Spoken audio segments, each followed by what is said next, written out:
আনছো? কি তোমার জন্য একটা আনছি নেবা? কি আনছো আমার জন্য?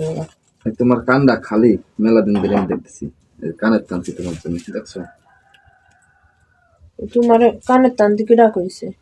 তুমি কে ডাকবে? দাঁড়াও দাঁড়াও দাঁড়াও, তুমি কান খালি থাকবা আর আমি তোমার পায়ের ওই স্যান্ডেল নাই, তোমার স্যান্ডেল ছিঁড়ে গেছে। তোমার আমি কইছি আমার কানের তানে দাও, তুমি আগে কানের তা ফিরে দিয়ে স্যান্ডেল আনবা, তারপরে আমি কানের তা নেবো।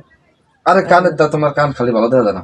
আমার কান খালি না থাকলেও আমার ভালো দেওয়া যায় না, কি ডাকইছে। কি সুন্দর কানটা দেখছো? থাক, তুমি আগে তোমার জুতো কেনো, তারপরে আমার কানের তা দেবা। আর কেন মানি জুতো?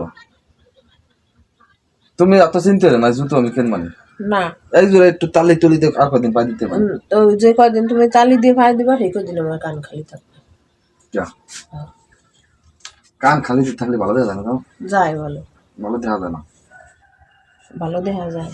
তুমি কেন এত এত চিন্তা করো তো? তোমার চিন্তা আমি না করলে কিটা করবে? আমি না করলে কিরা করবো? তুমি যখন আমার নিয়ে এত ভাবো, তাই তোমার চিন্তা আমি করবো না, কিটা করবে? তুমি আগে জুতো কিনে আনো, তারপরে আমি কানেরটা নেবো। ঠিক আছে, তো আমি জুতো কিনে আনবারে, তুমি কানটা কিন্তু নইও না, হ্যাঁ? আগে তোমার পায়ে নতুন জুতো দেখবো, তারপরে তুমি আমার কানে দিয়ে দিবে। ঠিক আছে, আমি জুতো আনবো তাহলে, হ্যাঁ? ঠিক আছে তো, হ্যাঁ? হ্যাঁ। আর বেবি